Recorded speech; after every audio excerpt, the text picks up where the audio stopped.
Thank you for this privilege of presenting at this conference. It's very much appreciated for us to be able to put Biloela on the map in terms of our welcoming community. We have been one for many, many years, but now is the time to actually promote. Our plan from Biloela Enterprise, Biloela and Council and Chamber of Commerce is to build the population to 10,000 by 2030. We're currently just over 6,000. Why is that so? We need to maintain our population to ensure that this rural community survives.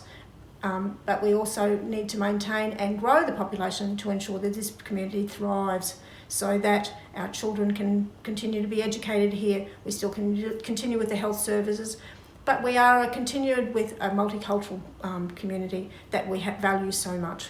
I feel refugees really benefit from coming to regional and remote communities, but I think more importantly, regional and remote communities benefit from having refugees. When we bring refugees into our society, we bring a diversity and a cultural difference that is really refreshing. We bring in people who honestly want to get to know their neighbours, who want to become part of the community. So it actually brings us all closer together. My experience of refugees is that they're just people. I encounter them most in my school. And you just need to be friendly with them, be friends with them, talk to them, include them. I think that's the best thing that we can do in our school system, is just treat them as we would want to be treated ourselves. I actually have a disability myself, and that's the big thing for me. I always appreciate it when other people treat me as they would treat anyone else, And I think that's the thing, is that we can't just think of them as refugees. We need to think of them as people. There's a lot of benefits of welcoming refugees into regional and rural areas. I think the first one is that they offer diversity, that they enrich our own culture, and they have a lot of skills that they can offer our communities.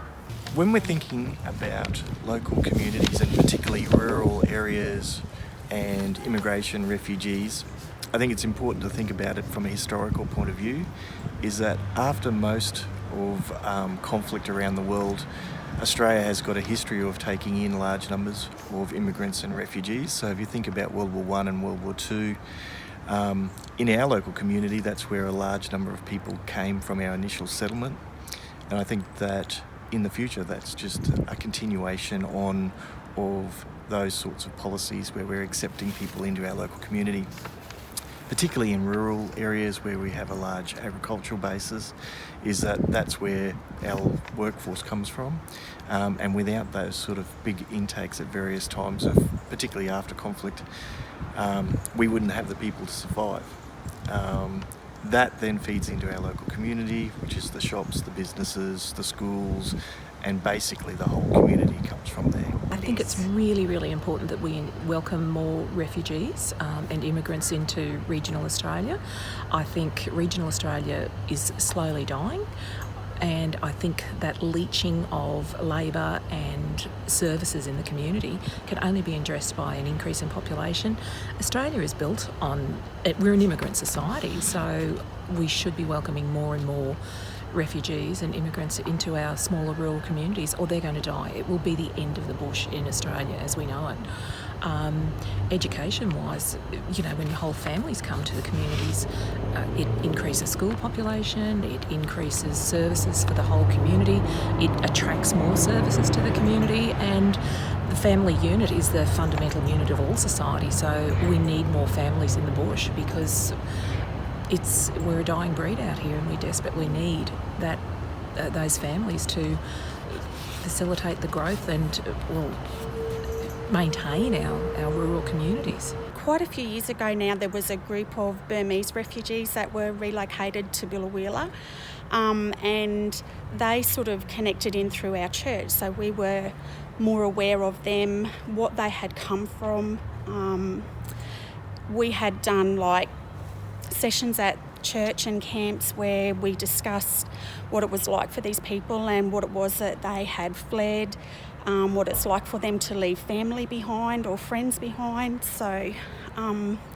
we just got to know a group through that. From there, we were aware that these people love gardening, but they live in town. They didn't have the land available to them to do that.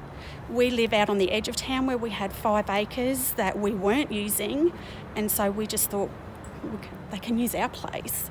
So, and for them, they said that was like a healing process for them to be able to get out there, do their gardening. I do notice it can be more challenging because of the need for translation. However, we do have fantastic services in Australia that do assist with telephone interpreting, that if need be you can organise on site. However, what I've really found the advantage in when you welcome lots of refugees from the community is you actually start to get translators between one another. And so they come along to appointments together. They nominate volunteers who can help and assist. And so by bringing in the numbers, it actually brings in the services as well. So we actually started English teaching for our refugees in this town so that they could start to learn the language. I think the amount of offers I've had from people willing to teach refugees English just on the side as an act of volunteering, it really gives people a sense of being able to contribute.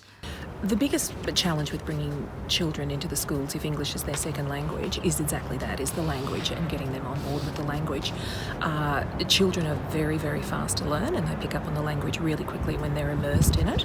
I think one of the best programs that we've had has been the dedicated ESL teachers working in our schools to bring those students along to conversational English. That has worked really well as them just being accepted into the playground with their mates, and that works really, really well. I think conversational English through church groups and that kind of thing has also worked well for the adults. It's been my experience that the adults really, really want to integrate because people don't leave their homes without a good reason to do so, and they just really, really want to make a go of somewhere that's safe in a community that welcomes them. So they go all out to try and learn the language and fit in with us. And it's the least we can do as citizens of Queensland who really, really don't want our rural communities to die, to ensure that these people's needs are met. Currently I feel that all regional and rural towns have challenges, and it doesn't matter whether you're a refugee or not, that the economic climate at the moment in rural towns is terrible, and it's not just with that facet of being a refugee, it's all people in particular. And I think by welcoming refugees we can improve particularly the economic climate, have those jobs growth, provide educational opportunities for not just refugees but everyone in the town. Everyone benefits when you welcome everyone. We've welcomed migrants into every sector into this town. So we have GPs, we've got dentists, we've got teachers, we've got meat workers, we've got workers out at the mine, all who come from different diverse societies and cultures. And I guess what I've really noticed is just how much they get involved. They just want to be part of the community. So whether it's that they can volunteer down at St Vincent's, whether it's that they get involved with the rugby clubs, I can tell you some of our best sportsmen and women are the ones that have come from other countries. So by bringing them in and letting them share their talents and share what they're good at, it actually it helps us to all be better people, because we want to be like them. We want to support them and show them how wonderful we can all be if we work together. I think one of the things which I've observed in regional towns throughout my childhood and growing up is that unfortunately they seem to sort of be slowly dying a bit. There's more and more people moving away to urban centres as we watch urbanisation continue to occur. So I think one of the great things of having refugees in rural towns is that they can increase the population, and with a larger population we get so many more opportunities in our schools and in community engagement and in small businesses. That's a huge thing. The more businesses that you have in a centre, the more opportunities that we have. And as someone growing up in a rural centre and not knowing what I want to do with my future, it means so much to have these opportunities in place for my career and for my own personal development. So I think that when we welcome other people from other countries and other places, we just get so much more diversity in a town, and there's just so many more opportunities that we have. And as someone in the youth, that is just so invaluable to me. Their customs, their beliefs, their values. I think, some of the other benefits are also their skill set. A lot of those skills that we tend to have forgotten of things that we used to do, they bring those sorts of skills back into our community, into our work, into our home, and there's a lot of benefits. Once you get into smaller settings, the connections that you have between people are often stronger. Working at the high school, you see that all the time, is that there are a lot more opportunities that can be provided in a small scale to get to know each other. Within our community, things like sporting events, association, cultural events that are occurring here, is that there is a lot more opportunity for people to become involved, therefore establishing the links that we have between people. And that's an important thing in that acceptance when people are coming into an area. If you're in a bigger place, you just become a face, and often that can be very isolating for people. So the benefit of coming to a rural community is the fact that it is smaller. You do then have that connection with people and the place, which then helps people settle, solving a lot of the problems that can be encountered when people are coming to a different area, different foods, different customs, and challenging that point of difference. With families, you're increasing the school population, you're increasing the demand for all of those services that go along with families. So sporting communities, church communities, just general community society. I think for me personally, I was one of the lucky people that came over to Australia as a child, so I wasn't born here either. So why was I allowed to come when so many others aren't? So I wasn't fleeing danger or torture or any of those sort of things. I was just somebody that was lucky enough to come out and make a home here. So I guess I'm more aware of the privilege that comes with being able to have this opportunity. And so then when look, really I can't imagine the things that these people have been through. I don't think anybody could imagine really the torment and the trauma. So just to be able to show kindness and compassion and empathy to these people, it's actually not a big ask. Biloela recently has been across all the major media, has gained international attention for the work that we are doing to fight to protect one of our refugee families. And for me, I started that for the sole reason that these people deserve a chance. And yet I have been so overwhelmed by the response from my community in Biloela, as well as all around Australia. But I guess it has really shown me that at the end of the day, we are all one people. We are all one family. And if we do look out for one another, end of the day, that's what counts. And so I do encourage all other communities, bring in these families, bring in these men, these women, regardless of background. They want to be here, and they make a positive contribution to your town. I think one of the biggest differences that we can make bringing in migrants is this perception for our youth. So if youth grow up being surrounded by many different people, then they're naturally going to be more accepting and more inclusive people. So I think that having a disability myself, I've certainly noticed that kids are so accepting, and I think that's one of the biggest changes that we can see in the future, is that the more diverse our population and our community, the better things are going to be for all of us, for anyone who has a difference themselves. This is a wonderful community. Biloela welcomes everyone, and it doesn't matter where in the world you have come from. It's a wonderful, wonderful place for families in particular, for single people. Everyone just opens their hearts, you know, whether it's small business, sporting groups, schools, community organisations. It's just a wonderful place, and we are all very, we value everybody and we consider everyone, and it's just a wonderful place to live.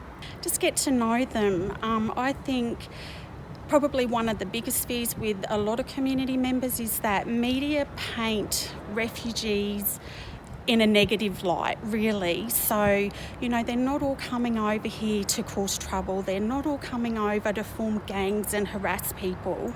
They're genuinely looking for a better and a safer life. So I think for community members not to be afraid to get to know these people, find ways to connect with them. It could be through your workplaces, through the schools, through churches, you know, other community activities. There's heaps of ways. So we'll just encourage people to get out there and get to meet these people, get to know their stories, and just accept them. Hello, what I like about Vilo is that very laid back and stress-free atmosphere that it feels around. Basically, you don't worry about the traffic that big cities, you don't worry about people rushing at the peak time every day. Everything is like a kind of relaxed, yes? But the place where I live is a cafe and nobody likes to wait. So the one running here in the whole town, it's me. Yes, but I like it because I still have more time. Yes, it's not like you start very early in the morning but you finish very late in the evenings. Basically, you got a reasonable period of time to work. In my case, it's very full on because it's a cafe. But for most of people working in offices or in different businesses, is much more relaxed. So this is a much relaxed place, very laid back. Nobody's rushing.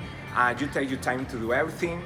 And it's very comfortable because everybody knows what they do. People go to bed very early. It's basically a very relaxed place and very peaceful. So that's what I would say compared with big cities where there's a lot of crime, there's a lot of rushes, a lot of stress. Here is much more relaxed, I can say. And that's what I love the most here. Hello everyone, I'm Anne-Marie. I'm from the Philippines and I've been living here for 5 years now in Biloela. And I love this place, I love the people, they're all very welcoming.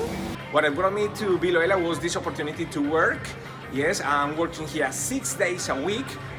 We are still looking for a qualified cook. If somebody is looking this video and is looking for a job in a kitchen, it's pretty easy. It's a cafe, it's not a restaurant, so it's pretty straightforward, easy. And just somebody willing to work, to do the hours and be taking the initiative, be eager to learn, eager to deliver. So there's many things to do, but all we need is people willing to work. Everyone's really nice, there's not much problem in the town. And then I've been working here for 5 years also. And I just love the place. It's really good to live in Biloela, and I'm so glad that I came here. As many people are very welcoming. They think that I'm Italian, but no, I'm not Italian. It's just my strong accent. I'm coming from Colombia in South America. But basically people are very, very, very nice here, treating everybody who wants to come here and relocate. This is a very small town, that needs more people, flow people, and we need more people walking down the streets. We need more people buying, more people doing shopping, more people going around. That's what we need. So this is a 6,000 people population, a small town. So we need more people coming in, willing to work, taking and go further, and also to get some progress for this small town. It's a very welcoming community and everyone's just so lovely and that's really nice.